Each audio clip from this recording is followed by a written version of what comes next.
de inmunidad, pero vamos a ir colocando lo que son las partes más importantes. Vamos a ir viendo lo que es la parte de la inmunidad celular, humoral, así como también lo que es la parte de inflamación y también las células que son las primeras que van a reaccionar ante lo que son los ataques de los agentes patógenos, ya sean biológicos o también pueden ser sustancias y otros elementos que pueden lesionar al cuerpo humano.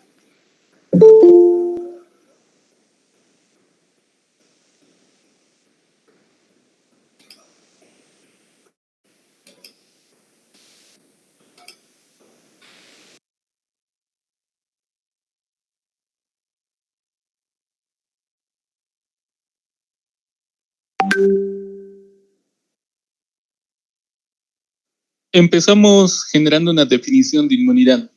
La inmunidad va a ser un proceso que originalmente tenía un significado. Este significado era de privilegio, exención o también estar libre. Esto podemos interpretarlo como estar libre de una infección.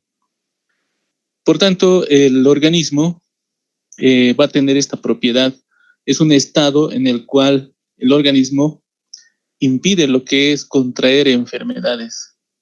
Tiene una capacidad que tienen o adquieren los organismos de no padecer una determinada enfermedad. Por tanto, todos los seres vivos, de mayor o menor manera, van a tener una cierta propiedad de evitar las enfermedades o ciertas enfermedades. Esta propiedad es la inmunidad.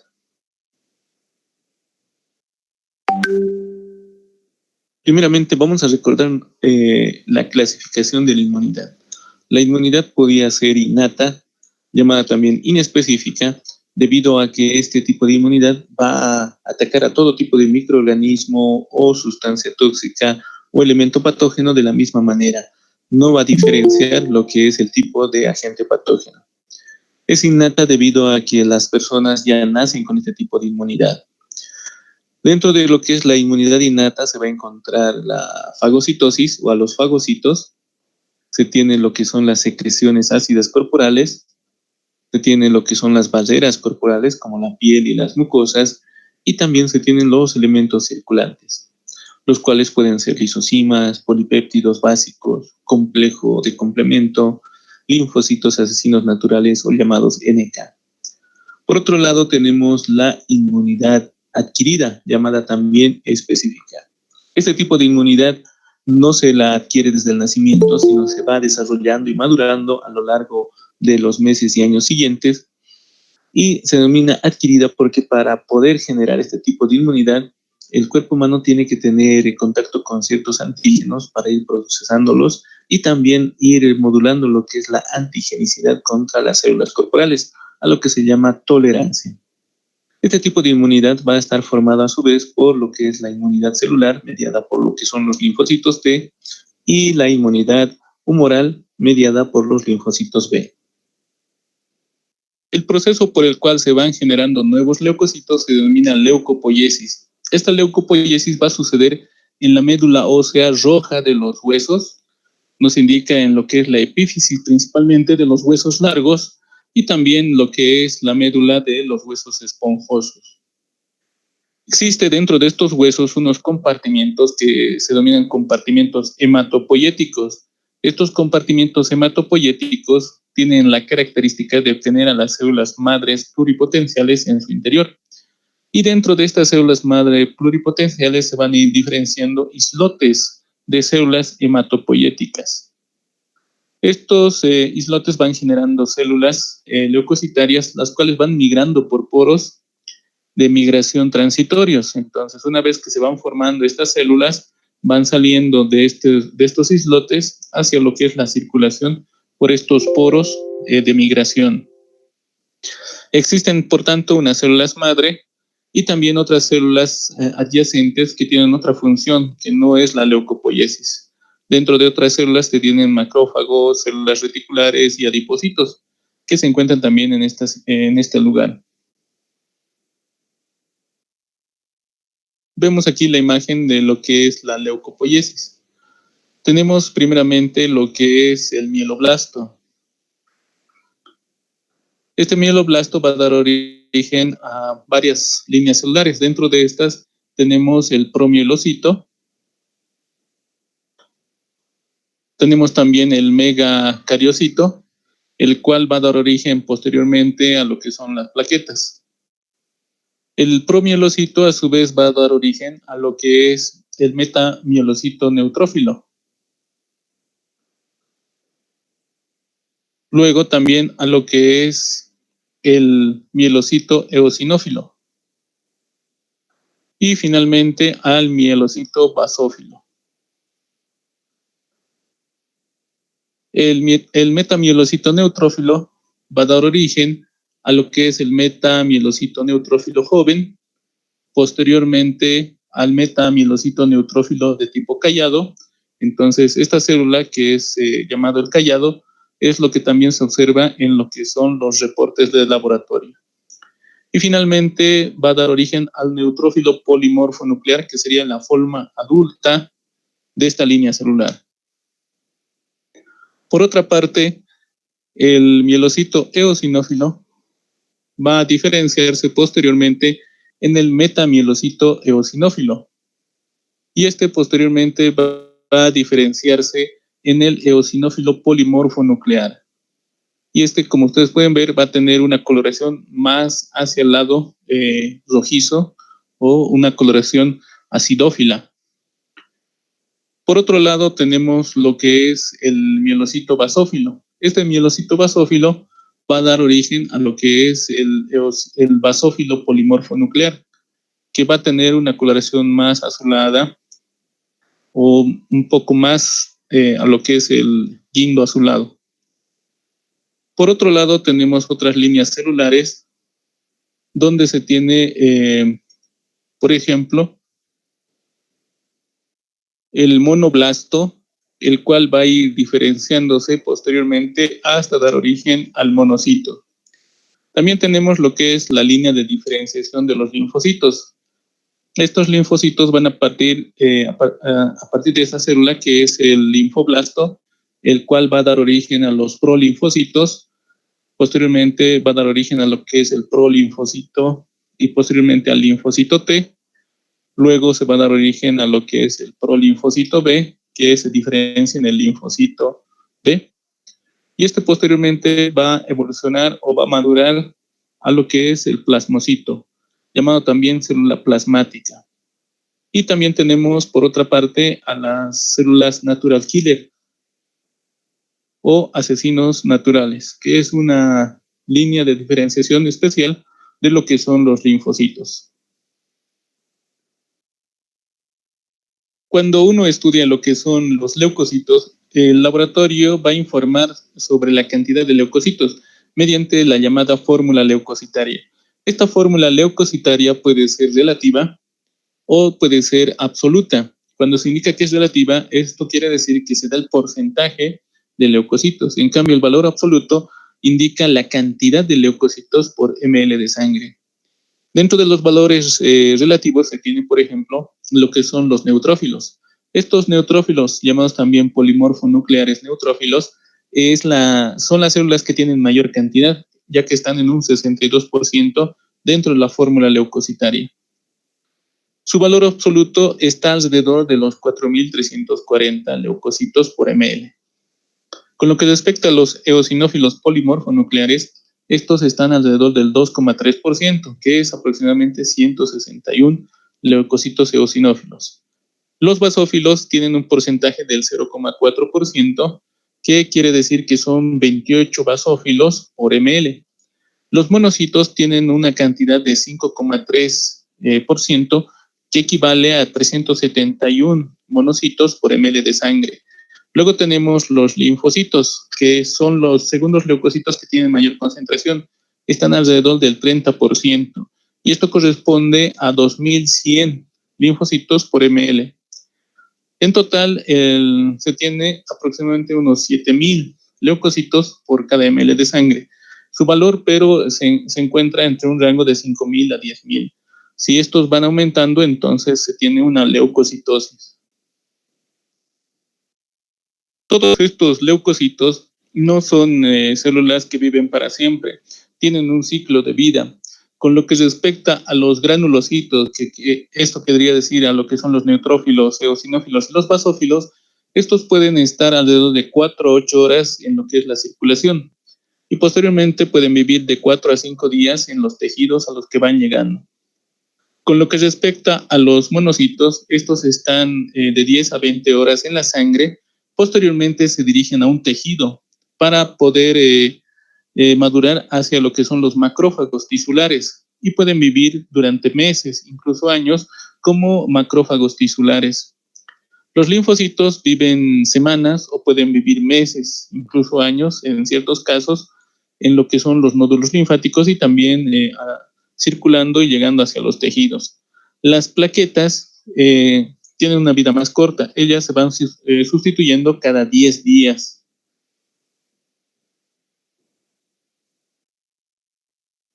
Con lo que respecta a lo que son los neutrófilos y los macrófagos, estos se están desplazando hacia lo que son los espacios tisulares mediante un fenómeno de diapedesis, que quiere decir que las células cambian la forma de lo que es la célula para adaptarse a los espacios o poros que encuentran a nivel de los capilares.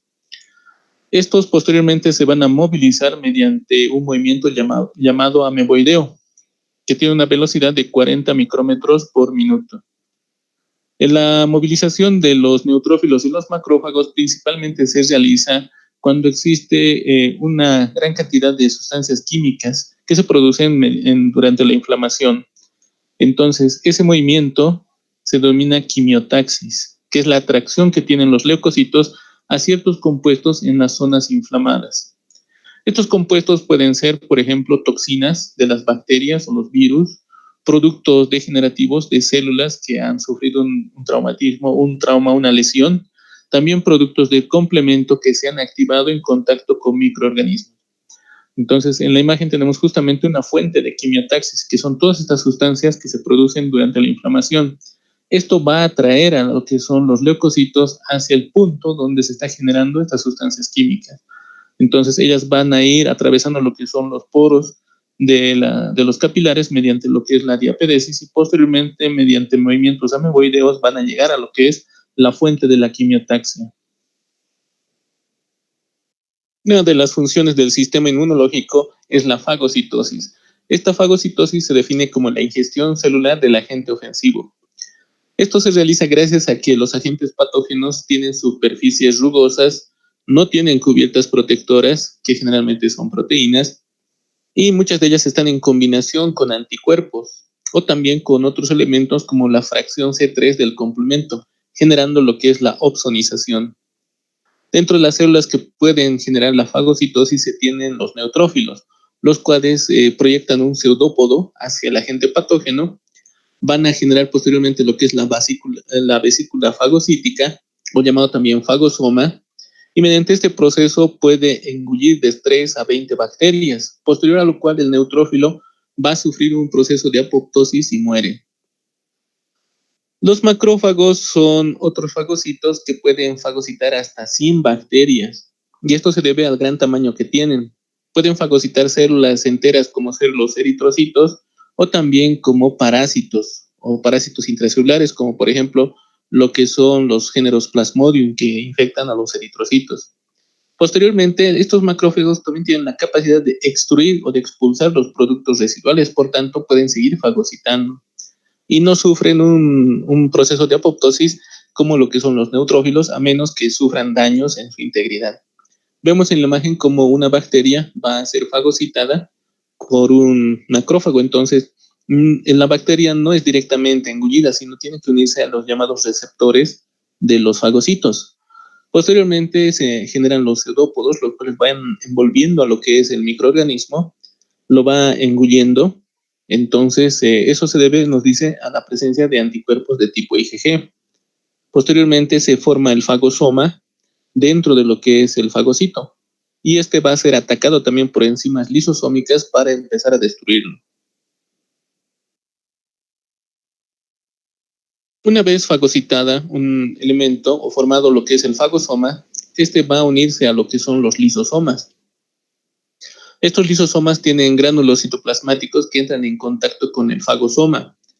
En el caso de los neutrófilos y los macrófagos, tienen enzimas proteolíticas que van a destruir las cubiertas de las bacterias.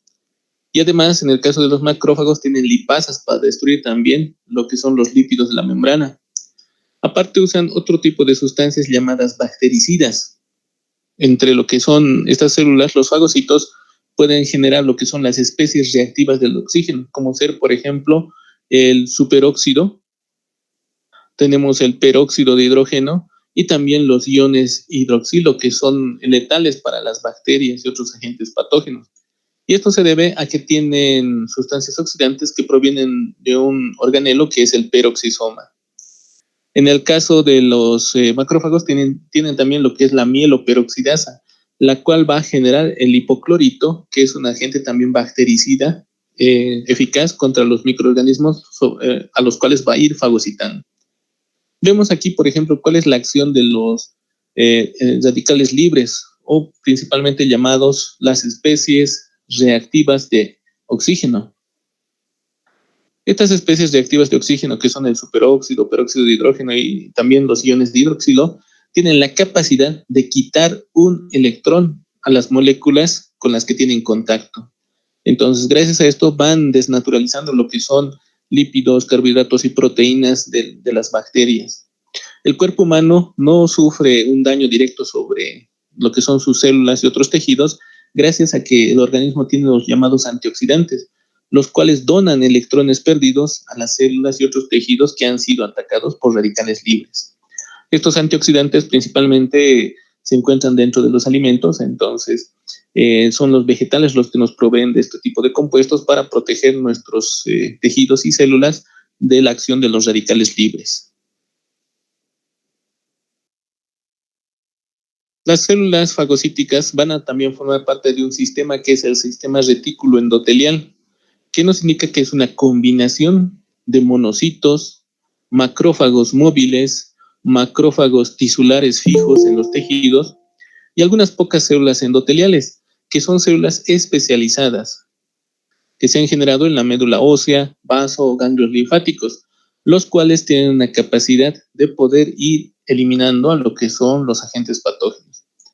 Muchos de los macrófagos tisulares en un principio se han ido formando en lo que es la médula roja de los huesos, posteriormente han salido a la circulación como monocitos, y estos monocitos posteriormente se han ido a distintos tejidos, como ser, por ejemplo, la piel, los ganglios linfáticos, se han ido a los pulmones, hacia los alveolos, se han ido al hígado, se han ido a lo que es el vaso. A nivel de la piel, estos monocitos al llegar han empezado a aumentar de tamaño y se han transformado en macrófagos tisulares, que reciben el nombre de histiocitos. A nivel de los ganglios linfáticos, estos macrófagos reciben el nombre de macrófago tisular simplemente. A nivel de los alveolos son macrófagos alveolares. A nivel del hígado son las células de Kupffer. Y en el vaso reciben simplemente el nombre de macrófagos esplénicos. Entonces, estos macrófagos tisulares son células grandes que tienen una gran capacidad de fagocitosis. Entonces, en la imagen se puede comparar, ¿no?, el tamaño de los neutrófilos con lo que respecta a los macrófagos, que son capaces de generar fagocitosis de los agentes patógenos, como ser bacterias y, por ejemplo, en el caso de los macrófagos, incluso parásitos, ¿no? Los macrófagos y los neutrófilos, para poder contrarrestar los procesos lesivos contra el organismo, van a tener ciertas características en su ataque. Al comenzar un proceso inflamatorio por la lesión de algún agente patógeno, entonces los primeros que se van a enfrentar contra estos agentes patógenos van a ser los macrófagos tisulares, que son los macrófagos que han empezado a quedarse en los tejidos, como ser, por ejemplo, la piel, los pulmones, lo que es el hígado. Entonces, estos corresponden a la primera línea de defensa porque son los primeros que se enfrentan al agente patógeno. Posteriormente van a ser ayudados por los neutrófilos. Estos neutrófilos se encuentran circulando en la sangre y posteriormente por quimiotaxis van a llegar al punto de la inflamación y corresponden a la segunda línea de defensa. Más adelante va a haber un incremento o aumento rápido de neutrófilos en lo que es la médula roja de los huesos por elementos estimuladores que se van a producir principalmente por los macrófagos tisulares. Esto va a generar un incremento de los neutrófilos, a lo que se denomina neutrofilia. que puede aumentar de 15 a 25,000 neutrófilos por cada ml. Este proceso también se llama desvío a la izquierda, cuando existe un incremento de formas jóvenes de neutrófilos. Y tenemos también el desvío hacia la derecha, que es cuando existe un incremento de formas envejecidas de los neutrófilos. Entonces, normalmente en un proceso inflamatorio infeccioso se tiene un desvío a la izquierda porque son formas jóvenes de neutrófilos los que van empezando a salir a la circulación.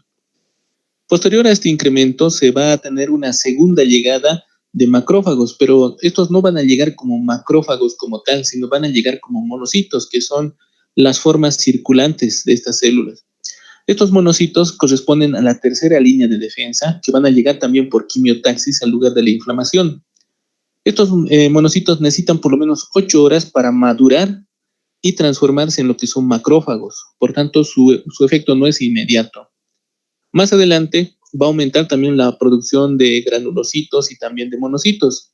Entonces, este aumento de la producción de granulocitos y monocitos generan la cuarta línea de defensa. Entonces, cuando estos ya van a ir multiplicándose más adelante, van a ir a la circulación y de ahí por quimiotaxis hacia el lugar de la inflamación. Esta cuarta línea de defensa tampoco es inmediata, se va a producir entre 3 a 4 días posterior a lo que es el inicio de la inflamación o el ataque de los agentes patógenos. La inflamación es un proceso que tiene ciertas características. En un principio se denomina inflamación aguda, pero cuando van pasando días se denomina inflamación crónica. Debemos reconocer la diferencia entre ambas.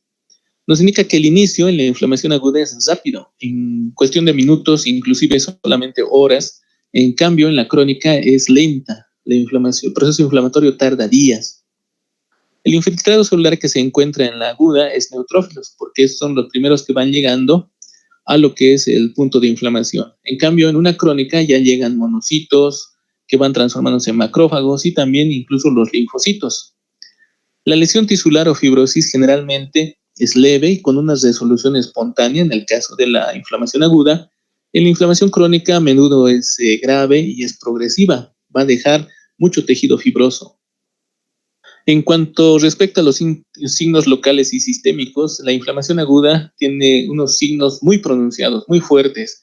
En cambio, en la inflamación crónica, los signos locales y sistémicos son menores, casi no se los nota mucho. Dentro del proceso de inflamación vamos a tener ciertos fenómenos. Uno de ellos es la vasodilatación. Mediante esta vasodilatación, lo que es el calibre de este vaso sanguíneo va a incrementarse. Esto para permitir la llegada de más células leucocitarias y otros elementos necesarios para proseguir con la lucha contra lo que es el agente patógeno. Entonces, se genera una vasodilatación, que es un aumento del volumen o el calibre del vaso sanguíneo para poder generar mayor tránsito de células leucocitarias. Va a producirse también un aumento de la permeabilidad. Esto significa que va a aumentar lo que es el diámetro de los poros a nivel de los capilares de los vasos sanguíneos para permitir el paso de lo que son células y proteínas que ataquen al agente patógeno. También se activan ciertos factores de la coagulación para generar lo que es la activación del fibrinógeno. Esto principalmente para tabicar el punto de la inflamación. Esto quiere decir para que el agente patógeno no se disemine por el resto del organismo, entonces se va a empezar a tabicar el lugar de la inflamación. Posteriormente sucede lo que es la migración, en un principio de los neutrófilos, generando también una neutrofilia, y aumento de las células de los monocitos y granulocitos, que generan la cuarta línea de defensa.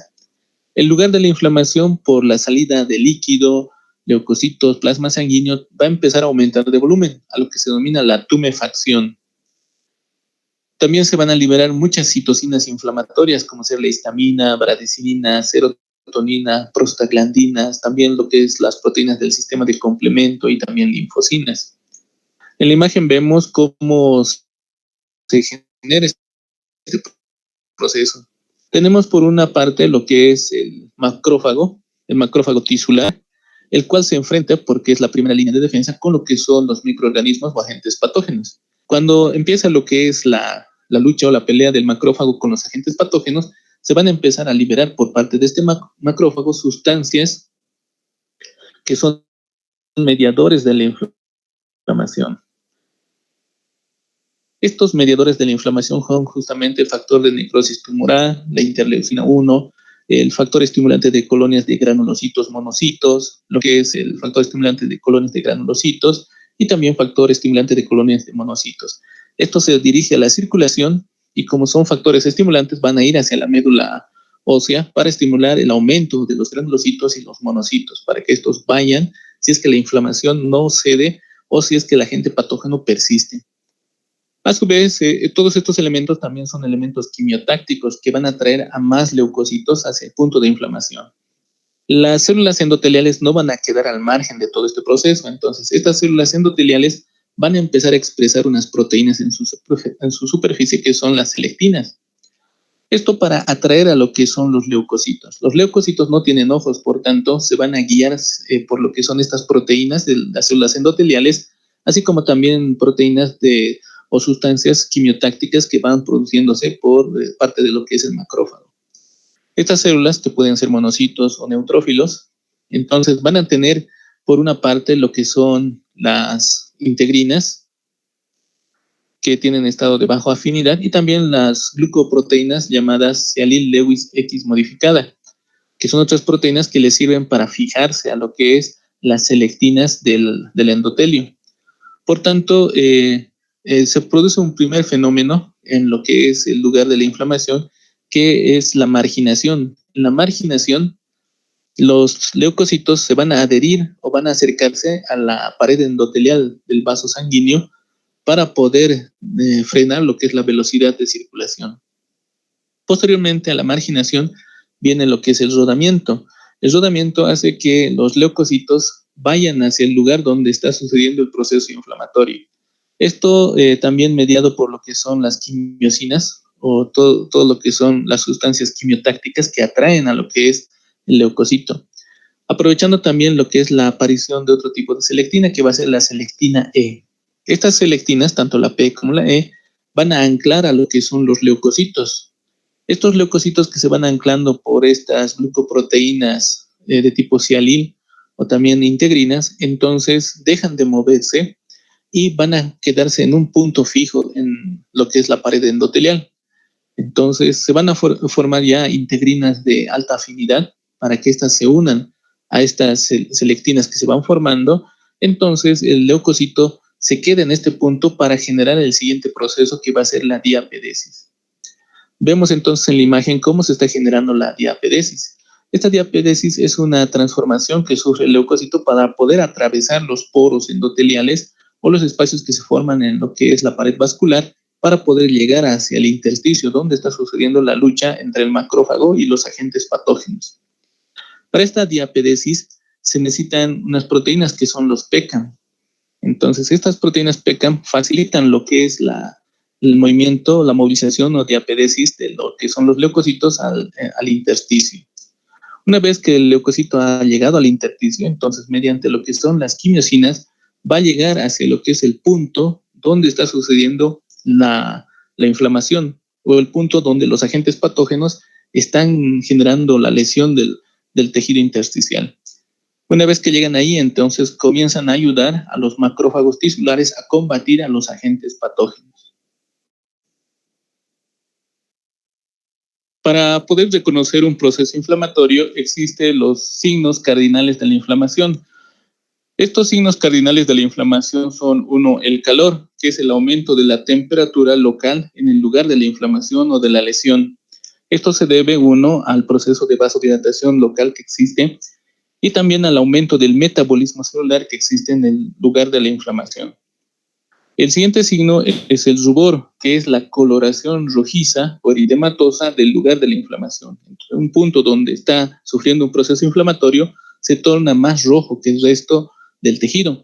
Por tanto, a eso se denomina rubor. Y esto se debe principalmente a la vasodilatación y a la salida también de lo que son los eritrocitos al intersticio. Luego se tiene lo que es la tumefacción. Esta tumefacción no es nada más que el aumento del volumen, o dicho de otra manera, la hinchazón que sufre una porción de tejido cuando está en proceso inflamatorio. Entonces, todo lugar que ha sido lesionado, que esté con un proceso inflamatorio, va a tener un aumento de volumen, a lo que se llama la tumefacción. El otro signo cardinal de la inflamación va a ser el dolor, que es un aumento de la sensibilidad dolorosa en el lugar de la inflamación. Entonces, cuando uno trata de tocar un punto donde ha sido lastimado, donde está inflamado, esto rápidamente despierta el dolor. Y esto es básicamente por una sensibilización a las fibras nerviosas dolorosas o álgicas, las cuales transmiten fácilmente y con mayor velocidad lo que es el dolor hacia el sistema nervioso central. Estos 4 signos, que son el calor, rubor, tumefacción y el dolor, es la tetrada clásica de Celsius de la inflamación. Posteriormente, Virchow ha agregado un signo más, que es la pérdida de función.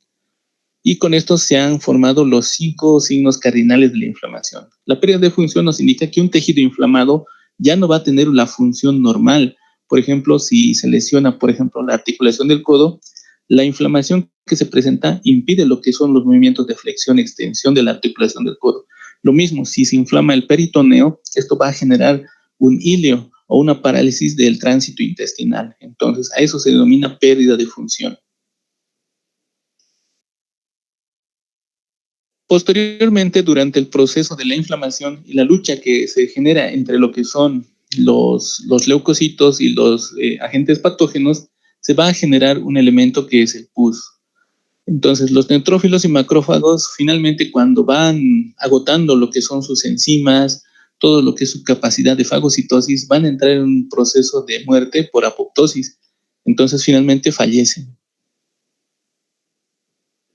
Posteriormente, el tejido intersticial adyacente al lugar donde está sucediendo este proceso inflamatorio va a sufrir un proceso de excavación. Esto quiere decir que se va a formar un espacio en este tejido o una cavidad en estos tejidos inflamados. Esto va a generar también presencia de tejido necrótico en el lugar de las células que han ido muriendo, así también lo que son agentes patógenos que también van muriendo. Los neutrófilos muertos, los macrófagos que también han muerto, y el líquido tisular, más lo que es tejido necrótico y también microorganismos que han muerto, entonces todo eso genera lo que es el pus.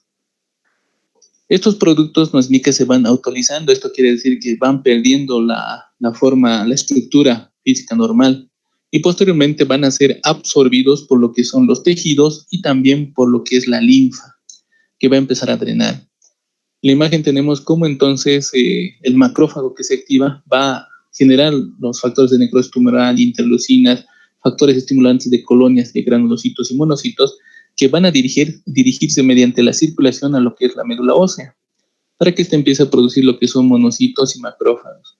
También lo que es las células endoteliales, fibroblastos y linfocitos tienen la capacidad de formar factores estimulantes de colonias de granulocitos y monocitos. Esto estimulados previamente por factores de necrosis tumoral y también interleucinas 1 provenientes de estos macrófagos activados. Dentro de lo que son los polimorfonucleares, vamos a tener a lo que son los eosinófilos, que corresponden al 2% de los leucocitos. Son también fagocitos, pero son fagocitos débiles. Esto quiere decir que no pueden generar mucha fagocitosis porque su función es otra. También tienen características de quimiotaxia. Esto quiere decir que son atraídos por estas sustancias de quimiotaxis o quimiosinas hacia el lugar de la inflamación. Principalmente son útiles frente a lo que son infecciones parasitarias y también participan dentro de lo que son las reacciones alérgicas. Esto porque reaccionan a los productos de los mastocitos, los basófilos, y también al factor quimiotáctico del eosinófilo que es producido por estas células. Estos eosinófilos son útiles entonces en parasitosis como la esquistosomiasis, la triquinosis. Poseen enzimas hidrolíticas para destruir estos parásitos, también pueden producir especies reactivas de oxígeno. Tienen la proteína principal básica, que es una proteína larvicida, y también pueden fagocitar complejos antígeno-anticuerpo. Entonces, tenemos en la imagen justamente un eosinófilo que se denomina de esa manera porque tiene gránulos de un color rojizo, que justamente son esos gránulos que tienen sus enzimas hidrolíticas, su peroxidasa para poder eliminar o generar especies reactivas de oxígeno, proteína principal básica y otras enzimas lisosómicas para destruir también a estos agentes patógenos. Otra célula también dentro del grupo de los polimorfonucleares son los basófilos.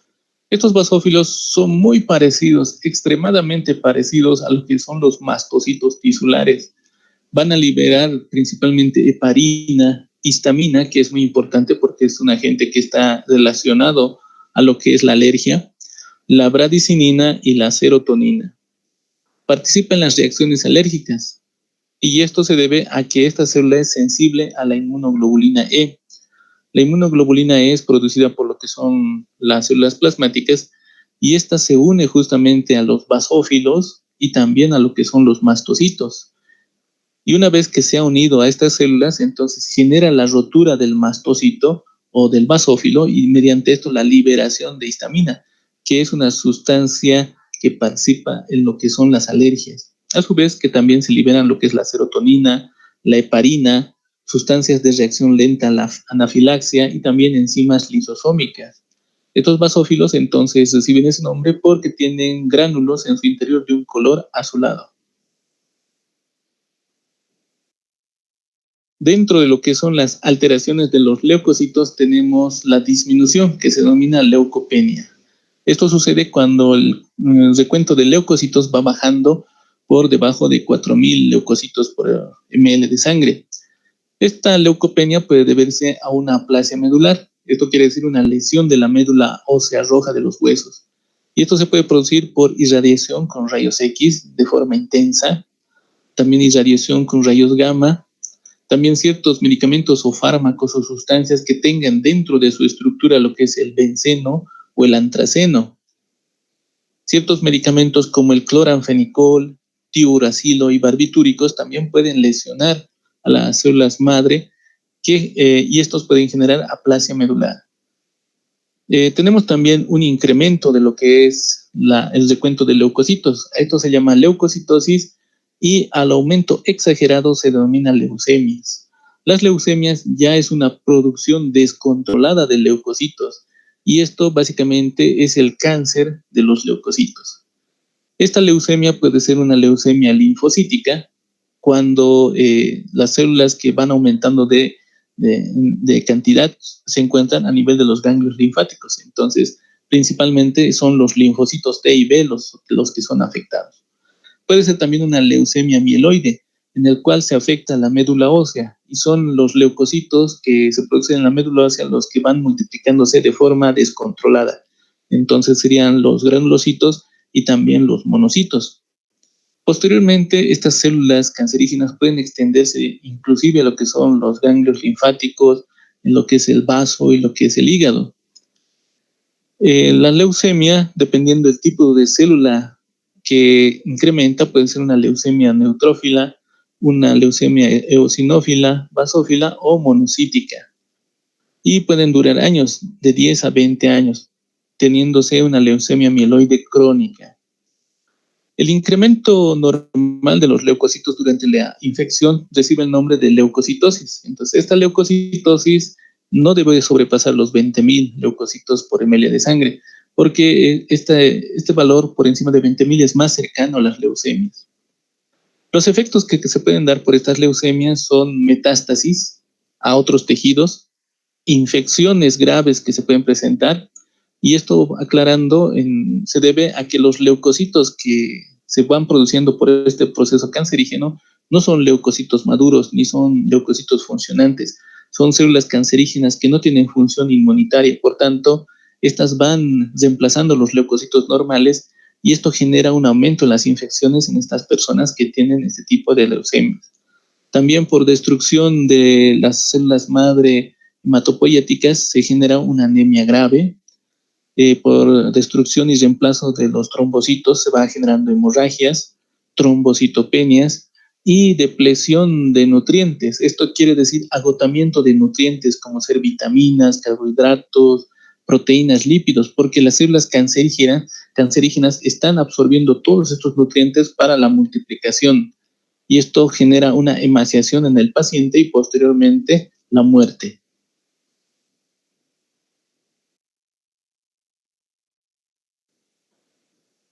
Desglosando lo que son los componentes de la inmunidad innata, tenemos lo que son los fagocitos. Estas células tienen la capacidad de poder digerir a lo que son agentes patógenos, y dentro de este grupo tenemos a los polimorfonucleares tipo neutrófilos, que tienen una vida corta, y los monocitos que maduran a células llamadas macrófagos, que tienen una vida más larga. También tenemos otras células llamadas asesinas naturales o natural killer, o simplemente células NK. También dentro de este grupo tenemos de la inmunidad innata lo que son factores solubles. Dentro de esto tenemos proteínas de fase aguda, la proteína C reactiva y proteínas del complemento.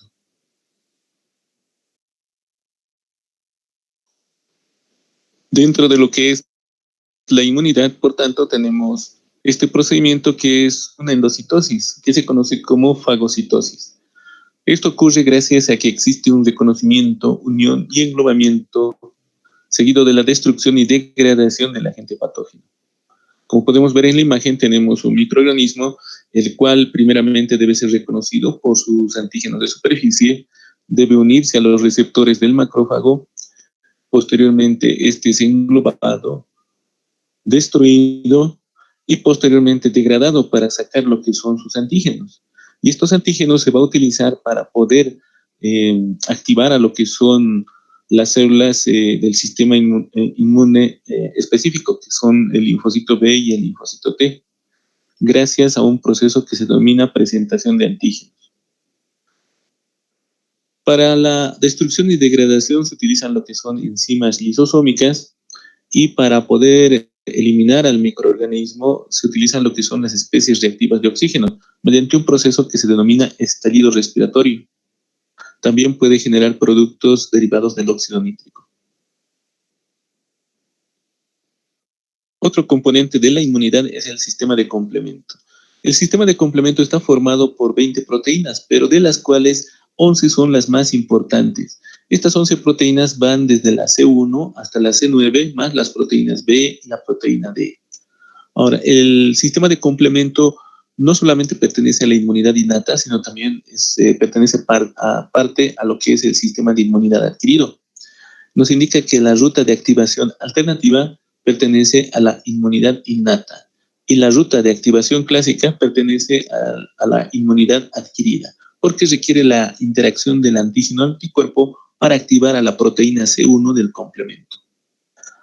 Dentro de las funciones del sistema de complemento es, uno, intervenir en lo que es el mecanismo fisiológico del dolor, favorecer lo que es la quimiotaxis de los polimorfonucleares, también favorecer lo que es la vasodilatación. Al final, el sistema de complemento va a ir ensamblando un complejo de proteínas, el cual va a generar lo que se llama el complejo lítico final, que va a atacar a las membranas de los microorganismos. En esta diapositiva tenemos justamente la activación del sistema de complemento. Tenemos tanto la vía clásica como la vía alterna. Para la vía clásica, nosotros tenemos que tener una interacción con lo que es el antígeno y anticuerpo. El antígeno es el elemento que contienen los microorganismos o agentes patógenos, y el anticuerpo son proteínas que van circulando, que son producidas por los linfocitos B. Una vez que estos dos elementos se unen, entonces generan la activación de lo que es la proteína C1 del complemento. Esta activación de la proteína C1 a su vez va a activar lo que es las proteínas C4 y C2 para formar un complejo, que es el complejo 4,2. Posteriormente, este complejo va a activar a lo que es la proteína C3 para transformarlo o dividirlo en una fracción C3b. Esta fracción C3b va a activar a lo que es la proteína C5 del complemento, la cual va a generar una fracción que es la fracción C5b. Esta va a unirse a las proteínas C6, C7, y a su vez este complejo de C5, 6, 7 va a unirse a las proteínas C8, C9.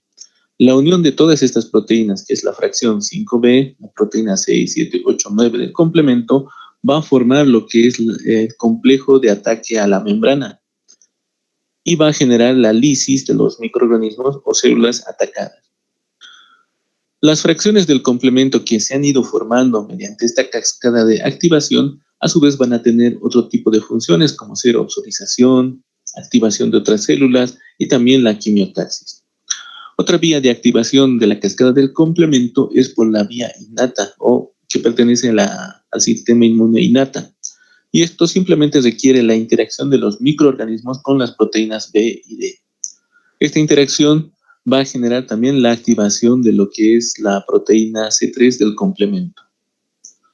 Las funciones que pueden ir desarrollando las distintas fracciones del sistema de complemento son opsonización y fagocitosis por la fracción C3b, la lisis, que sería por el complejo de ataque a membrana, que es la unión de varias proteínas, la C5 en su fracción B, luego las proteínas 6, 7, 8 y 9.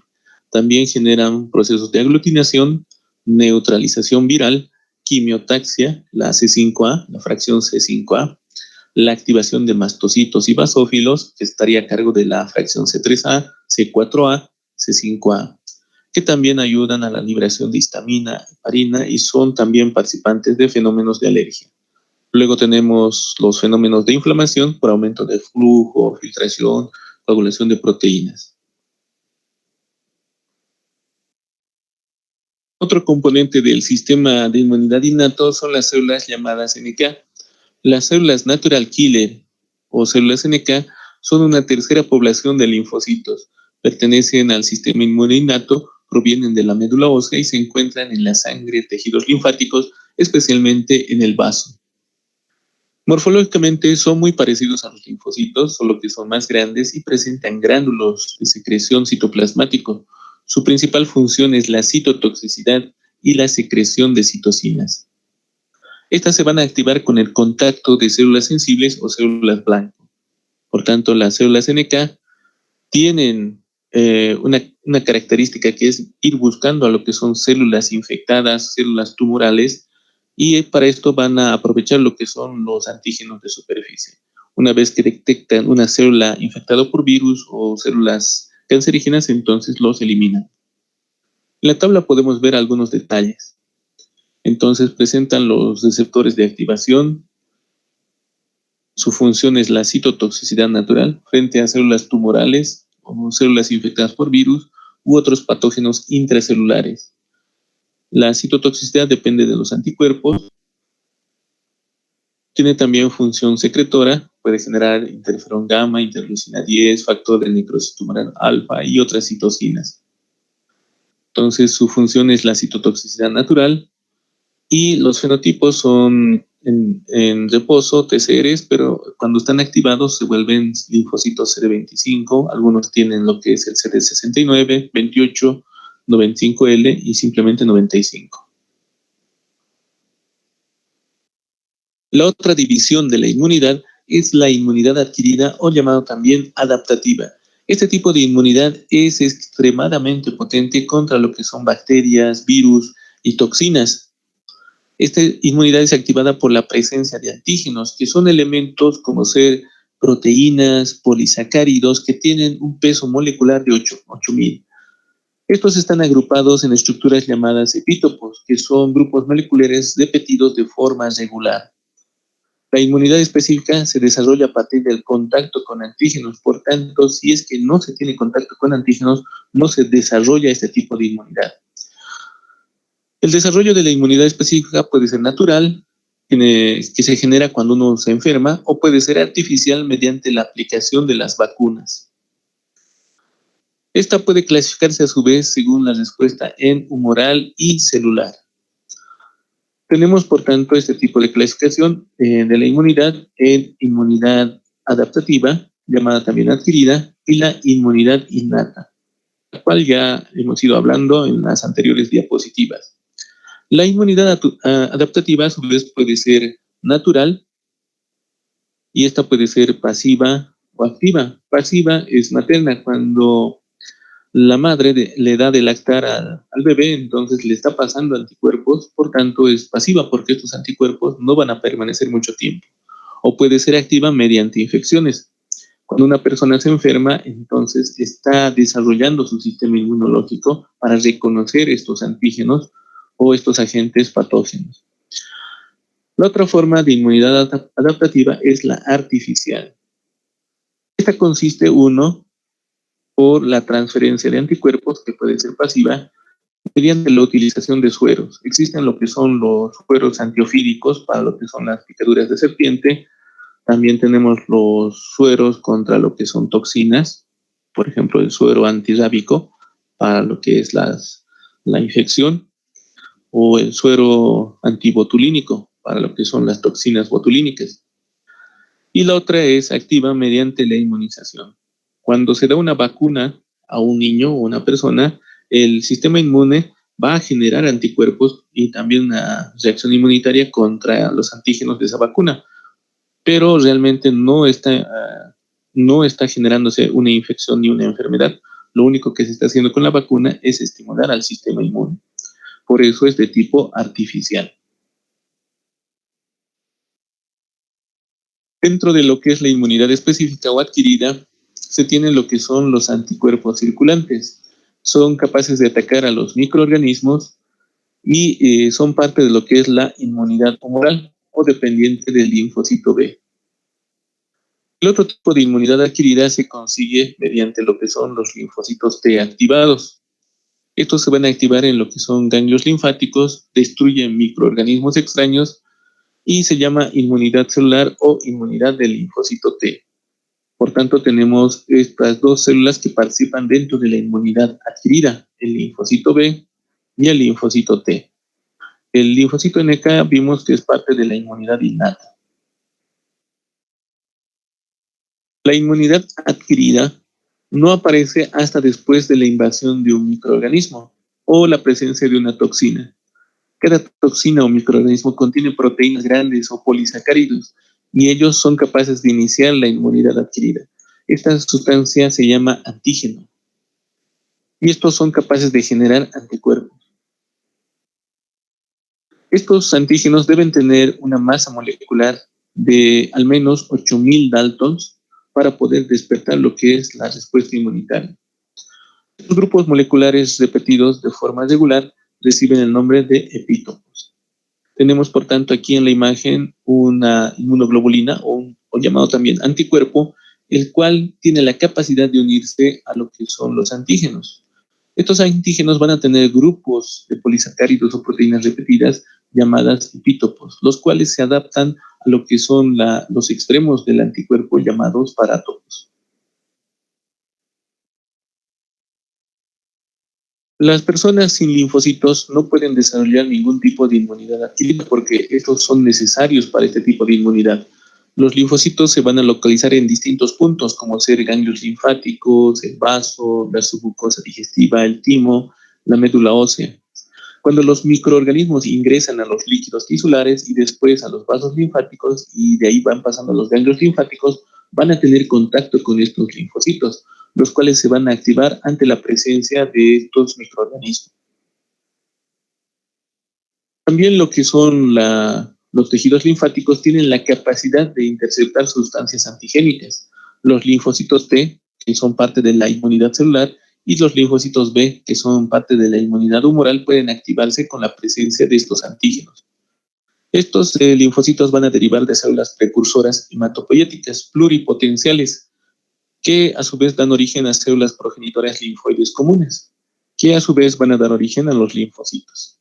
Estos linfocitos, una vez producidos, no están listos para poder generar una defensa del cuerpo humano. Tienen que preprocesarse. Este preprocesamiento va a darse origen en lo que es el timo, por una parte, para los linfocitos T, y la médula ósea para los linfocitos B. Las células progenitoras linfoides del linfocito T van a migrar hacia el timo y en este lugar van a ser preprocesados. Y los linfocitos B, destinados a formar anticuerpos, son preprocesados uno en el hígado, en la mitad de la vida fetal, y en la médula ósea al final de la vida fetal, y tras también el nacimiento. Por tanto, estos linfocitos que van a ir a estos tejidos tienen que ser seleccionados para poder defender lo que es el cuerpo humano. Entonces tenemos el timo como un punto de preprocesamiento para los linfocitos T y tenemos la médula ósea como un punto de preprocesamiento para el linfocito B, conjuntamente con lo que es el hígado. Los linfocitos T Tras originarse en lo que es la médula ósea, van a migrar primeramente hacia el timo para generar su preprocesamiento. Dentro del timo se dividen rápidamente y forman una diversidad extrema de reacción frente a antígenos específicos. Esto quiere decir que los linfocitos T se van a ir multiplicando y van a generar una respuesta inmunitaria frente a un tipo o a un antígeno específico. Estos linfocitos T posteriormente van a abandonar lo que es el timo y no van a ser capaces de reaccionar frente a proteínas u otros antígenos que estén presentes dentro de los tejidos propios de la persona, ya que si no serían destruidos y posteriormente fagocitados. Vemos entonces en la imagen, estos linfocitos T en un principio son linfocitos T inmaduros, son como reclutas. Posteriormente de su procesamiento, entonces si el linfocito ataca a las células corporales, por ejemplo un hepatocito o un neumocito, inmediatamente este linfocito va a entrar en un proceso de apoptosis y posteriormente va a ser fagocitado. Los linfocitos que pasan este preprocesamiento entonces ya son linfocitos T maduros, los cuales pueden diferenciarse a su vez en linfocitos T citotóxicos o linfocitos T cooperadores. El procesamiento de los linfocitos T es un poco antes del nacimiento de un niño y continúa en los meses siguientes al nacimiento. Con lo que respecta a los linfocitos B, estos se van a preprocesar en el hígado en un principio durante la etapa intermedia de la vida fetal y posteriormente en la médula ósea durante la última etapa de la vida fetal y también tras el nacimiento. Los linfocitos B van a secretar activamente anticuerpos y tienen una diversidad mucho mayor que los linfocitos T. Van a migrar posteriormente de su procesamiento a lo que son los tejidos linfáticos cercanos, pero van a estar ligeramente separados de las zonas donde se encuentran los linfocitos T. Entonces, estos linfocitos B también en un principio no son células maduras, no pueden generar una adecuada respuesta inmune. Dentro de los sitios de preprocesamiento que van a ser el hígado y la médula ósea, el linfocito B va a aprender a reconocer los tejidos humanos y no los va a atacar. Si se producen dentro de este procesamiento linfocitos B que atacan a las células humanas, entonces van a entrar también en un proceso de apoptosis y van a morir. Posteriormente van a ser fagocitados. Los linfocitos B que son ya procesados y están listos para generar una respuesta inmune, entonces van a dirigirse a los tejidos linfoides, donde van a esperar lo que es la aparición de los antígenos para los cuales han sido preparados y empezar a generar lo que son los anticuerpos.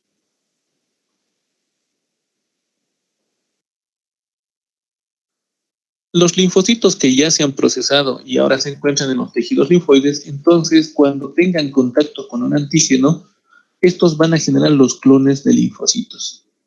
Nos menciona que con antígenos específicos, ciertos linfocitos T se activan y también ciertos linfocitos B van a empezar a formar anticuerpos. En los tejidos linfáticos se almacenan millones de linfocitos o tipos específicos de linfocitos. Una vez activados se producen o se reproducen enormemente para generar una respuesta inmunitaria frente al antígeno. Los linfocitos diferenciados que son capaces de formar anticuerpo y también los linfocitos T de una especificidad se llaman clones de linfocitos. Esto quiere decir que cuando un linfocito se multiplica y va generando líneas de más linfocitos, todos estos son clones de este linfocito debido a que van a reaccionar frente al mismo antígeno o al mismo tipo de antígeno.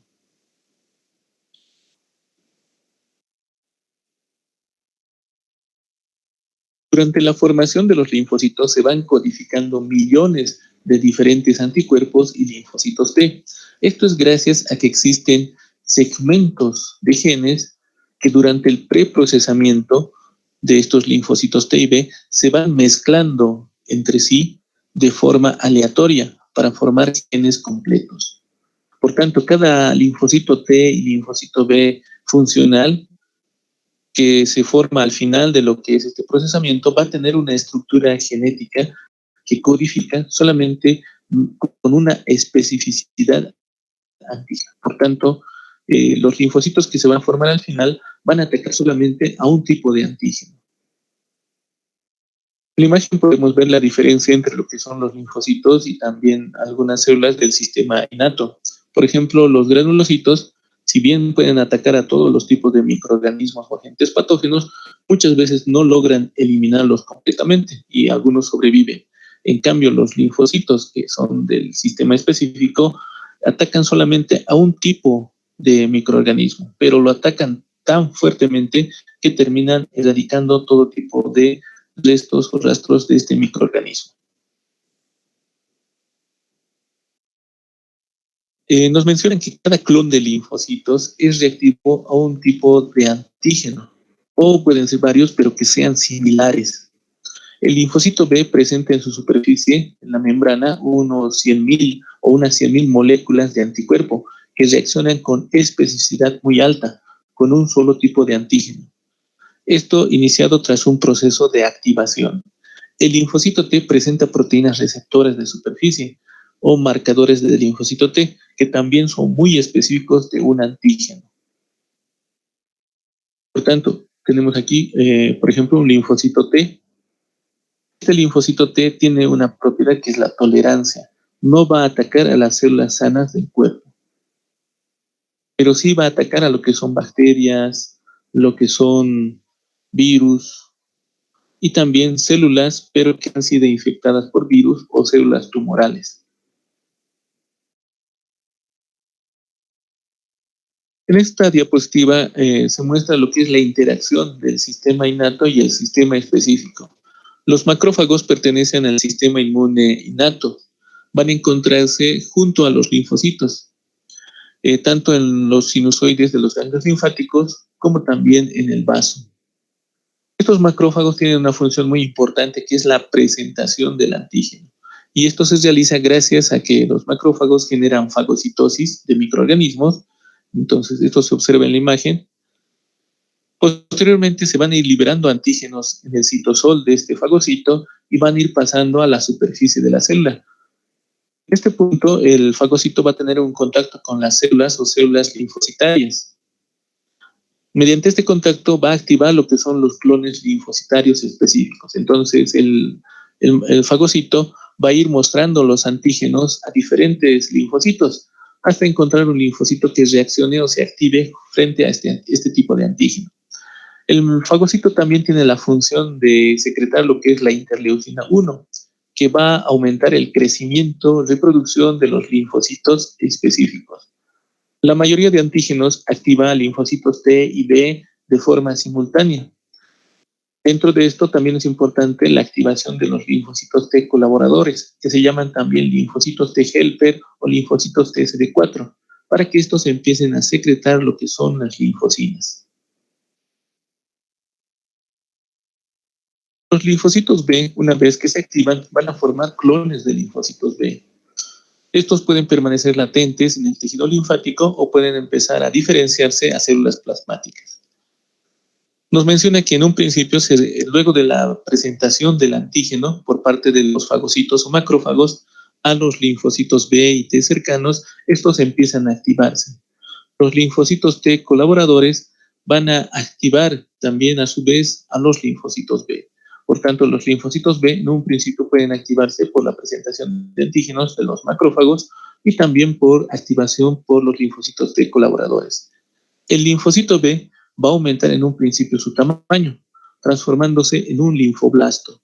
Este linfoblasto va a su vez a madurar a plasmoblasto. Este plasmoblasto tiene un aumento en su retículo endoplásmico, tiene un aumento en su multiplicación y va formándose aproximadamente una célula cada 10 horas. Posteriormente va a terminar transformándose en una célula plasmática. Esta célula plasmática o plasmocito produce ya inmunoglobulinas, que son unas proteínas de tipo gamma globulinas. Aproximadamente 2.000 moléculas por segunda, cada día o semanas durante lo que dure la infección o lo que es la enfermedad.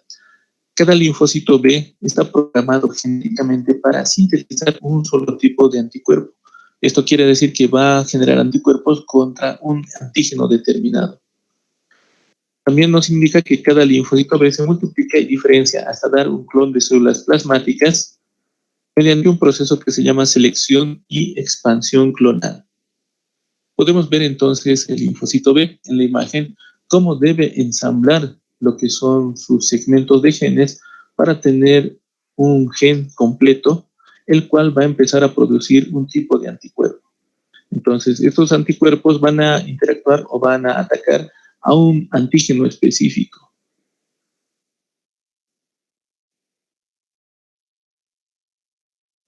Una característica del sistema inmunológico específico es la formación de células de memoria. Algunos linfoblastos B no van a formar células plasmáticas, sino van a formar linfocitos B, pero muy parecidos al original, llamados clones. Estos clones van a ir circulando para poblar lo que es tejido linfático y van a estar a la espera de activarse por un antígeno. Estos linfocitos clones que van a ir a estos tejidos linfáticos son llamados linfocitos de memoria. Mientras más linfocitos de memoria existan, más potente va a ser la respuesta inmunitaria. Entonces, tenemos en la imagen lo que es la respuesta primaria. Esta respuesta primaria se produce luego de lo que es la presencia de un antígeno. Entonces, en este caso se ha inyectado lo que es un antígeno en la circulación y como podemos ver, la respuesta inmunitaria no se presenta hasta aproximadamente después de unos 15 días. Entonces, esta respuesta primaria es una respuesta inmunitaria débil, no tiene, digamos, mucha activación celular y también dura poco tiempo. Pero si posteriormente nuevamente inyectamos la misma sustancia antigénica, ya desde un principio empieza a generarse lo que es la respuesta inmunitaria. Y esta respuesta inmunitaria es mucho más potente y tiene una duración mucho más larga.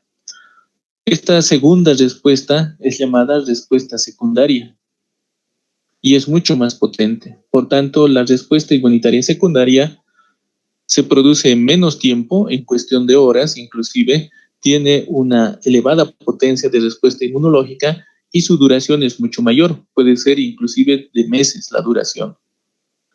Y esta respuesta secundaria se debe gracias a lo que son las células de memoria o los linfocitos de memoria. Las células plasmáticas tienen una gran capacidad de producción de gamma globulinas. Estas gamma globulinas pueden ser de 160.000 o 970.000 de peso molecular. El 20% de todas las proteínas plasmáticas son estas gamma globulinas. Tienen combinaciones de cadenas pesadas y cadenas ligeras, 10 cadenas pesadas, 10 cadenas ligeras, y combinaciones de enlaces no covalentes y covalentes, principalmente mediante puentes de disulfuro. En la imagen entonces tenemos lo que son los anticuerpos, tiene la porción constante y la porción variable. La porción constante es la base sobre la cual está la porción variable. Esta porción variable tiene los parátopos, los cuales se adaptan a lo que son los antígenos. Y gracias a esto se pueden unir. Entonces, tenemos nuevamente en la imagen lo que son las zonas de unión al antígeno. Tenemos las regiones constantes, las cadenas ligeras y las cadenas pesadas.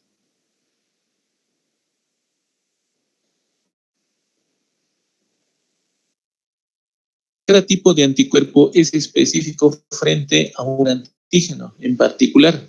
La organización de aminoácidos tiene una forma estérica diferente para cada tipo de antígeno o es específico para un tipo de antígeno. Los múltiples grupos protésicos de los antígenos se van a ir ajustando como una imagen en espejo a lo que son la estructura del anticuerpo. Entonces, esto se va logrando gracias, uno, a enlaces hidrófobos, enlaces de hidrógeno, atracciones iónicas y fuerzas de Van der Waals. Las formas de los anticuerpos pueden ser anticuerpos solubles, que van a ir circulando, y anticuerpos anclados, que se van a encontrar en la superficie de los linfocitos B. A su vez, los anticuerpos o inmunoglobulinas pueden subdividirse en varios tipos. Dentro de esto tenemos la inmunoglobulina G, que se presenta cuando existen varias exposiciones frente a un antígeno. Estos en un 75% pueden cruzar lo que es la barrera placentaria. Tenemos entonces la imagen de lo que es la inmunoglobulina G, tiene la forma de una Y. Luego tenemos la inmunoglobulina A, la cual se presenta en membranas, en mucosas y en las secreciones. En este caso, la inmunoglobulina A es de tipo dimérica. Tenemos la inmunoglobulina M, la que abunda bastante en lo que es la sangre y la que se presenta durante la primera exposición a un antígeno. Esta es mucho más grande, forma lo que es un pentámero y tiene 10 sitios específicos para unirse a lo que son los antígenos. Luego tenemos otros tipos de inmunoglobulinas, como la inmunoglobulina E, que reacciona frente a lo que son alérgenos, por tanto participa de las reacciones alérgicas y también en las infecciones parasitarias. Por tanto, es una inmunoglobulina antiparasitaria. Luego tenemos la inmunoglobulina D, que está en pequeñas concentraciones y más que todo se le encuentra anclada a lo que es la membrana de los linfocitos. Tenemos en la imagen lo que es la imagen de una inmunoglobulina. Estas inmunoglobulinas tienen entonces las siguientes funciones: la función de aglutinación, precipitación, neutralización y de lisis. La aglutinación quiere decir que las inmunoglobulinas tienen la capacidad de atraer y pegarse a lo que son los antígenos. Entonces van a formar al final una agrupación o una masa de anticuerpos y antígenos, lo que se denomina aglutinación. Luego tienen también la capacidad de generar precipitación. Esta es la separación del antígeno y también obviamente el microorganismo que lo contiene de los líquidos o de la sangre en la cual está. Entonces, el conjunto de anticuerpos o llamados inmunoglobulinas más los antígenos van a empezar a separar al microorganismo de los tejidos corporales. La neutralización es una característica por la cual estos anticuerpos van a neutralizar las toxinas que se van a producir por los microorganismos. Y finalmente la lisis es la destrucción o la muerte de los microorganismos. A su vez, las inmunoglobulinas tienen la capacidad de activar lo que es el sistema de complemento. Cuando sucede la exposición a un antígeno adecuado, la célula presentadora de antígeno va a agarrar este antígeno para poder activar a los linfocitos. Entonces, esta célula presentadora de antígeno va a ir hacia un clon específico para que éste empiece a proliferar. Este clon específico tiene la capacidad de reconocer ese antígeno. Por tanto, se van a liberar grandes cantidades de linfocitos T hacia lo que es el líquido linfático. Van a empezar a distribuirse por todo el cuerpo y este proceso puede durar meses o años. Van a también formarse linfocitos T de memoria. Por tanto, estas células de memoria pueden ser linfocitos B y también linfocitos T. Podemos ver entonces este linfocito T, luego de su procesamiento, tiene que armar en este caso sus genes o los segmentos de genes para tener genes completos que van a formar lo que son sus receptores de superficie para reconocer los antígenos específicos para este linfocito T. Los linfocitos B van a reconocer antígenos intactos, pero los linfocitos T necesitan una proteína que es la proteína MHC, que es el complejo mayor de histocompatibilidad. Esta proteína MHC es codificada por varios genes en las células presentadoras de antígeno, principalmente. Se tiene, por tanto, lo que es las proteínas del complejo mayor de histocompatibilidad. Nos indica que estas proteínas son poligénicas. Esto quiere decir que los alelos de cada locus van a generar expresiones genéticas codominantes. Esto significa que cada persona heterocigota va a formar distintos tipos de complejos o proteínas del complejo mayor de histocompatibilidad. Estas se van a expresar en la superficie de las células. Y esto debido a que gracias a estas proteínas el sistema inmunológico también puede reconocer que las células pertenecen a esa persona. Dentro de las proteínas del complejo mayor de histocompatibilidad se tienen las proteínas de clase 1, las cuales se presentan o tienen presentación de péptidos antigénicos intracelulares. hacia lo que son los linfocitos T citotóxicos, llamados también linfocitos CD8. Pueden formar lo que son los antígenos leucocitarios E, F y también G.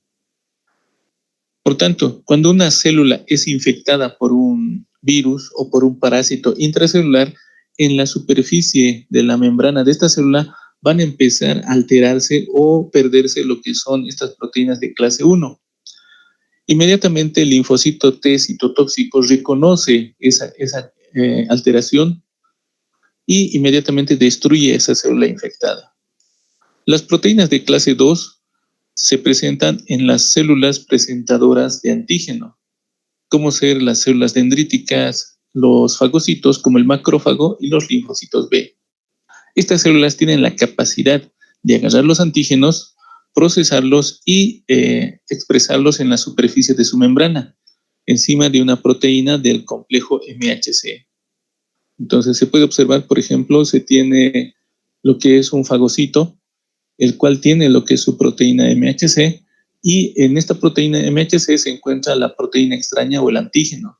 De esta manera, el linfocito T es capaz de reconocer ese antígeno mediante sus receptores. Y una vez reconocido lo que es el antígeno, se activa y empieza a multiplicarse. Nos indica que estas proteínas de clase 2 del complejo mayor de histocompatibilidad presentan o tienen una presentación de péptidos a lo que son los linfocitos T. Principalmente van a ser linfocitos T cooperadores, llamados también CD4, los cuales van a activar también a su vez a los linfocitos T citotóxicos y van a aumentar las respuestas de los linfocitos B. Tenemos otras proteínas de clase 3 que forman parte del sistema de complemento, participan en la inflamación y también participan dentro de proteínas de choque térmico.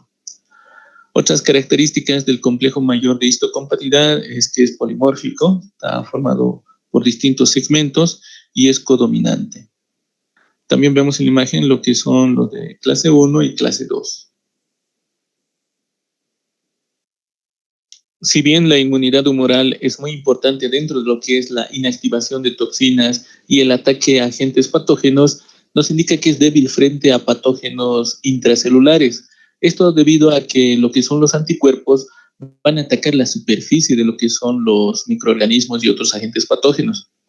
Por tanto, se requiere de un tipo de inmunidad que también actúe para patógenos intracelulares. Dentro de esto se tienen entonces los linfocitos de tipo T. Estos linfocitos T tienen en su superficie un receptor que es el TCR, el cual se activa a la presencia de antígenos que puede reconocer el linfocito. Los linfocitos a su vez se pueden dividir en grandes grupos que son, uno, los linfocitos T colaboradores, los cuales nos dice regulan de forma global lo que es la inmunidad. Son los más numerosos y a su vez van a formar linfocinas llamadas interleucinas, como ser interleucina 2, interleucina 3, interleucina 4, interleucina 5, interleucina 6. También pueden producir factores estimulador de colonias de granulocitos, monocitos y también interferón gamma. Las funciones básicamente son reguladores y específicas. Si estas células no estuvieran en el sistema inmune específico y también el innato se empezaría a paralizar. Debido a que los linfocitos T colaboradores estimulan el crecimiento, proliferación de los linfocitos T citotóxicos supresores. Y también esto mediante la interleucina 2. Estimulan el crecimiento, diferenciación de los linfocitos B a células plasmáticas gracias a la interleucina 4, 5, 6 y factores estimulantes del linfocito B o factores de crecimiento del linfocito B. Activan al sistema macrofágico, reducen o detienen su migración y activan su fagocitosis. También generan lo que es retroalimentación sobre los mismos linfocitos T colaboradores, gracias a la interleucina 2, lo que aumenta más la cantidad de este tipo de linfocitos que a su vez estimulan mucho más al sistema inmune. El otro grupo van a ser los linfocitos T citotóxicos y los linfocitos T supresores.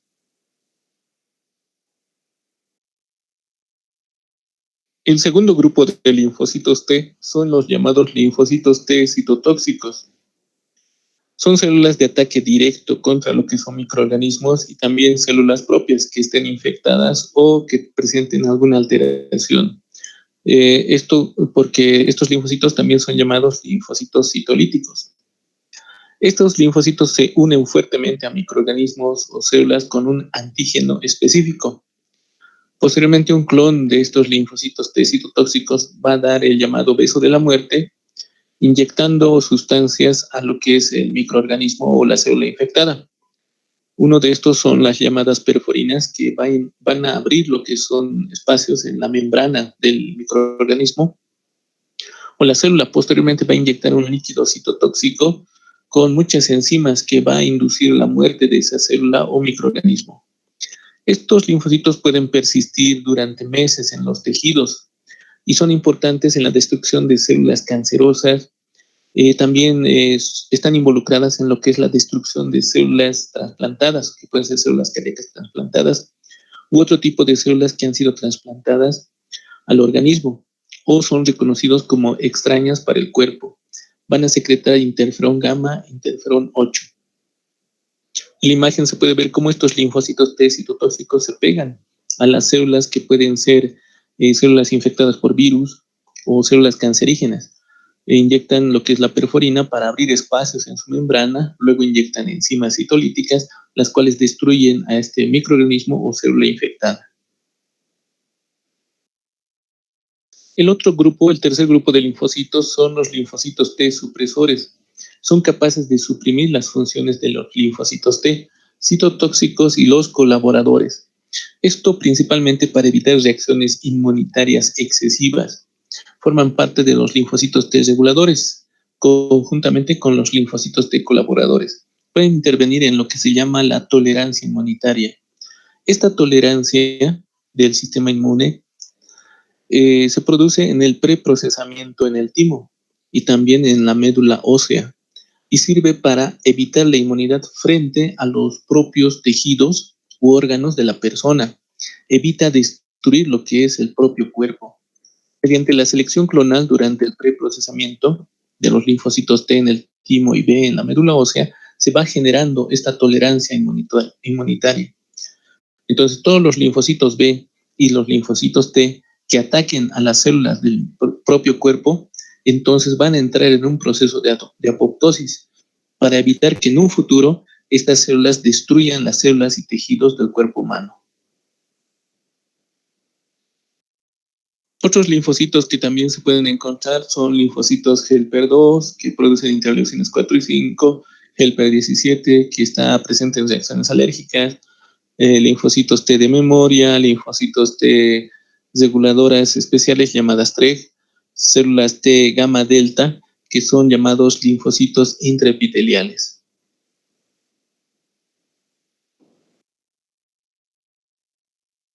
Dentro de lo que es la inmunidad, existen fenómenos como por ejemplo el fracaso a la tolerancia inmunitaria.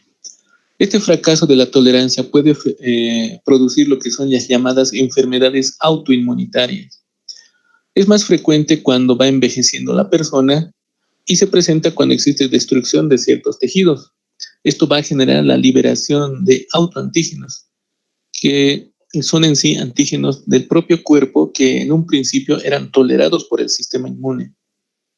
Dentro de las enfermedades que tienen esta característica por fracaso de la tolerancia, se tiene la fiebre reumática, la cual puede atacar articulaciones, válvulas cardíacas, y se debe a la presencia de la toxina estreptocócica, que tiene un epítopo muy parecido, muy similar a lo que es la estructura de los antígenos de algunos tejidos del propio cuerpo. Luego se tiene la glomerulonefritis, que también es producida por estas toxinas estreptocócicas, en la cual se va a atacar lo que es la membrana glomerular. Se tiene también lo que es la miastenia gravis, en el cual el sistema inmunitario ataca lo que son los receptores de acetilcolina. También se tiene el lupus eritematoso, en el cual el sistema inmunitario ataca varios tejidos corporales, generando daño extenso e inclusive lo que es la muerte. En la imagen se ve lo que es el exantema en alas de mariposa, propio de lo que es el lupus eritematoso sistémico. Puede también lesionarse los pulmones generando desame pleural, problemas de corazón, nefritis por lupus, artritis y fenómenos de Raynaud. Un proceso importante dentro de lo que es la estimulación del sistema inmune es la inmunización. Dentro de lo que es el tratamiento de ciertas enfermedades, es importante también prevenirlas. La inmunización previene la aparición de enfermedades que podrían ser mortales o podrían generar lesiones muy severas en los tejidos, especialmente en los niños. Nos menciona que se puede inmunizar inyectando lo que son microorganismos muertos. No son capaces de provocar enfermedad. Y esto para proteger, por ejemplo, contra lo que es la fiebre tifoidea, tosferina, difteria y muchas otras enfermedades.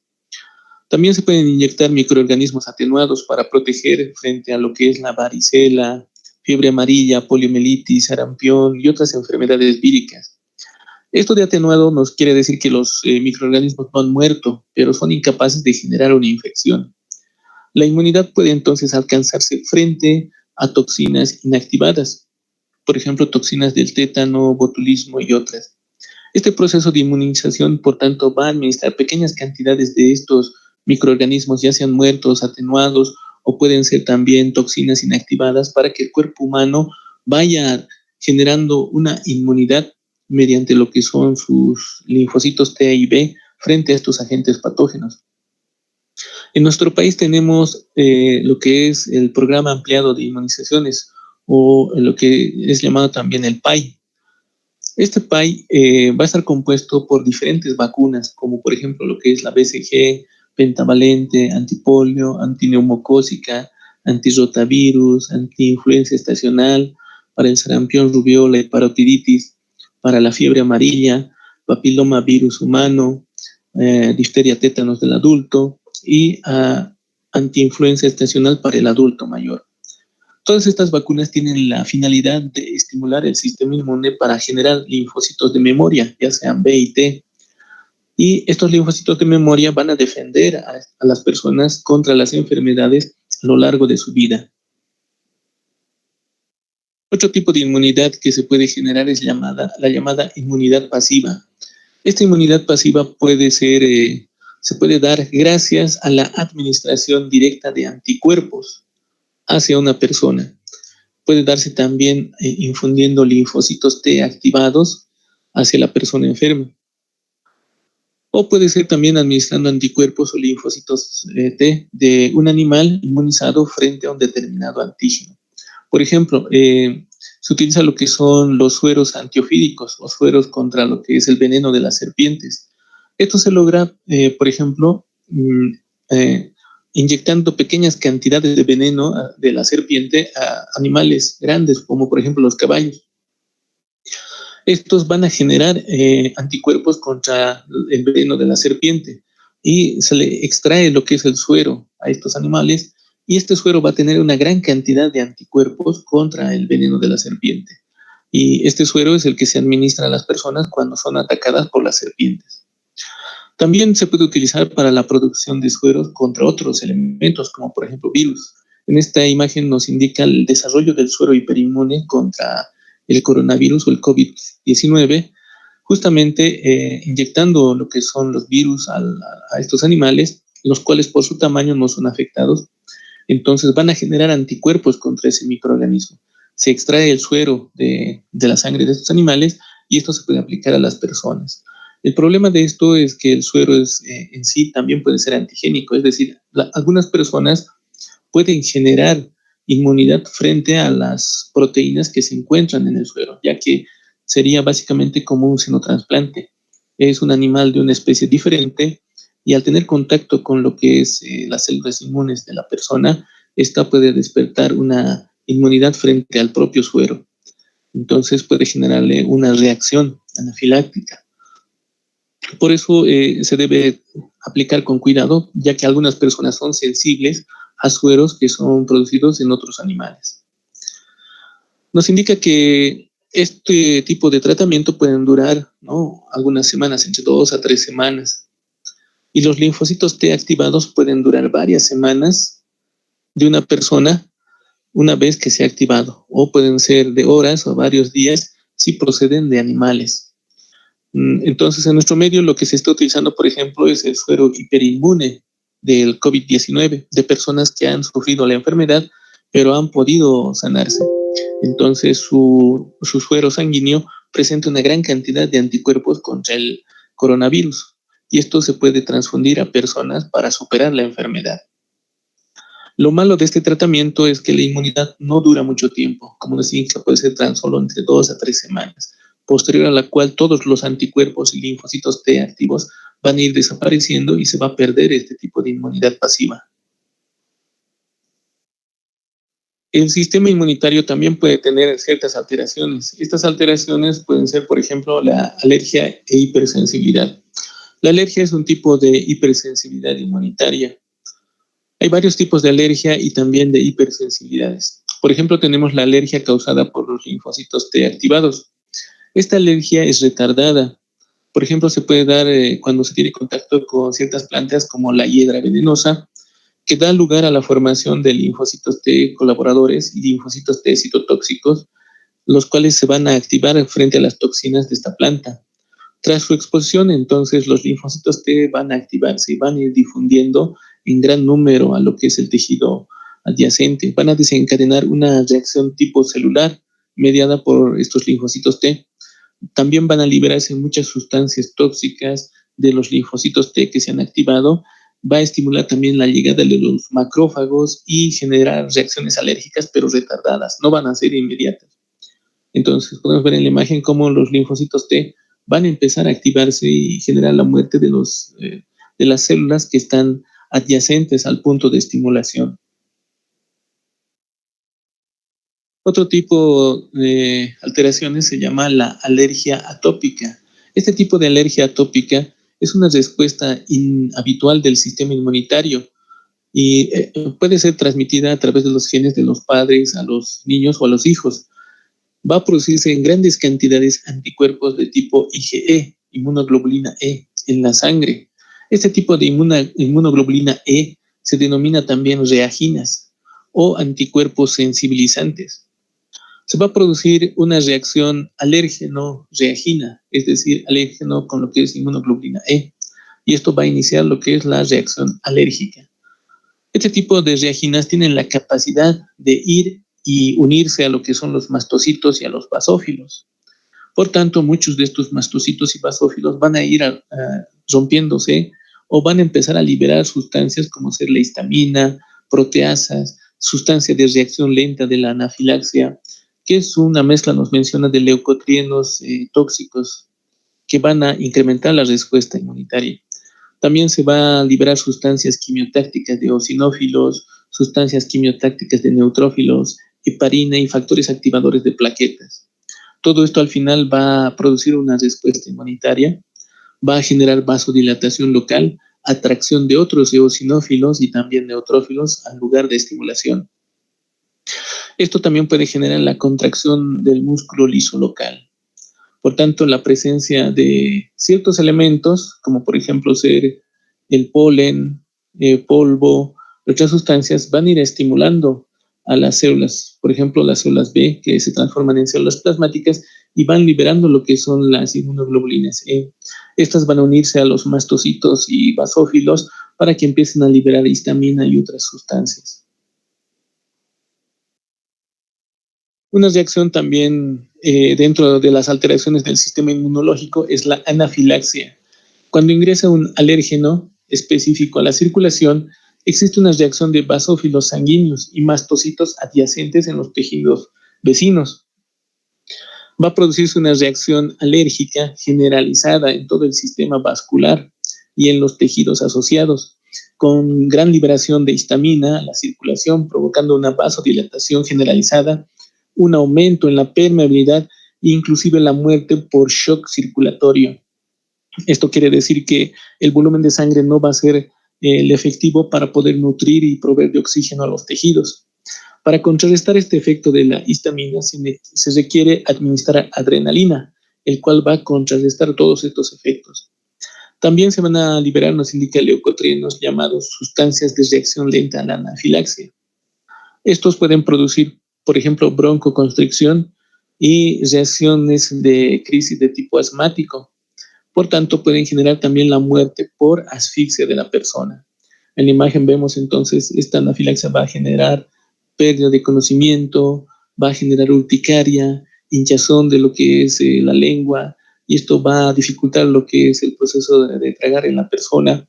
Va a generar también inflamación de lo que es los tejidos de la garganta, por tanto, la laringe se va a empezar a inflamar, por tanto, se va a obstruir lo que es el paso de aire a las vías respiratorias bajas. Otra reacción también es la urticaria. En este caso se va a presentar un antígeno que va a entrar hacia lo que es la piel, produciendo reacciones anafilactoides, pero localizadas, ya no van a ser generalizadas. Se va a liberar histamina. A nivel local, lo que produce vasodilatación, enrojecimiento, un aumento en la permeabilidad local de los capilares, y esto va a generar un aumento de volumen, que es la tumefacción. Esta tumefacción, en este caso, se denominan abones. También va a generar una respuesta inflamatoria local. Todo este proceso puede ser contrarrestado con la administración de antihistamínicos, principalmente lo que es la formación de los abones. Otro tipo de urticaria, pero en vías respiratorias, es la fiebre del heno. Es una reacción entre lo que son antígenos y las reaginas que van a ser la inmunoglobulina E, pero esto a nivel de la nariz. La histamina va a generar vasodilatación intranasal local, con un aumento de la presión capilar y aumento de la permeabilidad capilar. Esto va a ocasionar la salida de líquido a través de las cavidades nasales y tejidos profundos asociados a la nariz.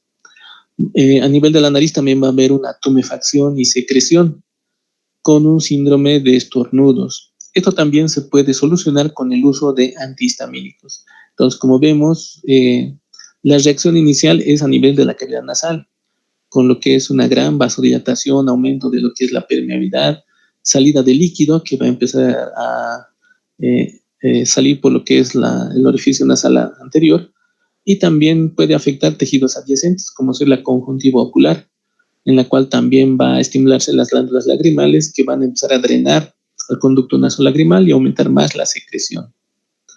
Vemos aquí en la piel la aparición justamente de estas lesiones.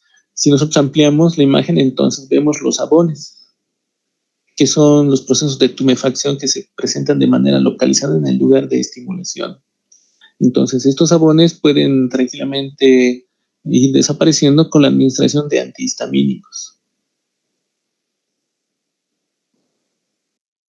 Otra reacción por alteración del sistema inmunológico es el asma.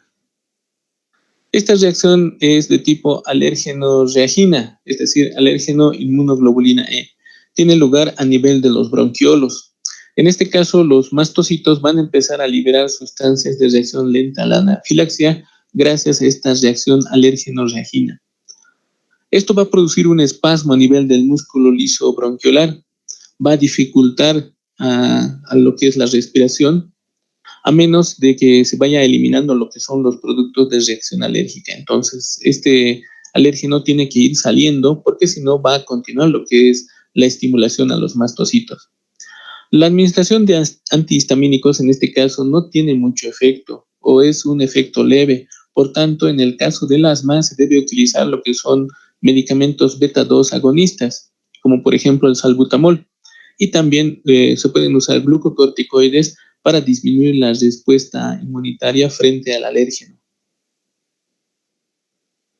Vemos en la imagen un bronquio normal, permeable, y también tenemos un bronquiolo, lo que ya se encuentra obstruido por lo que es esta reacción. Entonces, este es un bronquiolo de tipo asmático, donde se ha producido la reacción alérgeno-reagina con estimulación de los mastocitos.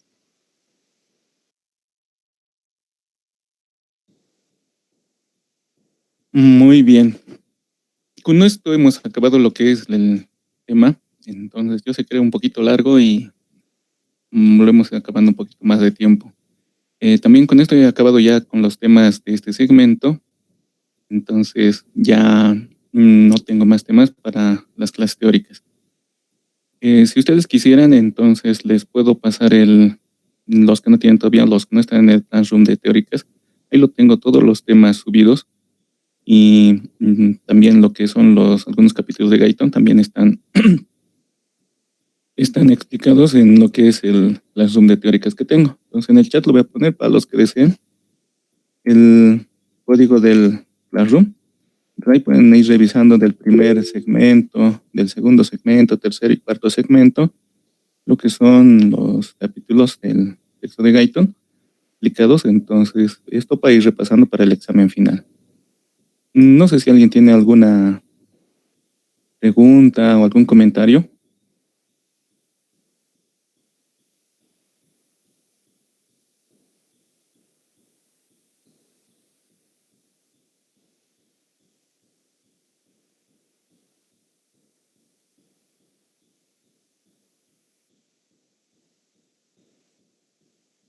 Muy bien. Entonces, entiendo que están ya cansados.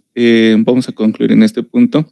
Muchas gracias a todos por su participación y que les vaya muy bien en lo que son las evaluaciones y los exámenes de fin de materia y los exámenes finales también de cada una de sus materias. Hasta luego todos, se cuidan mucho. Chao, chao, chao. Doctor. Gracias, doctor. Hasta luego. Hasta luego, doctor. Gracias.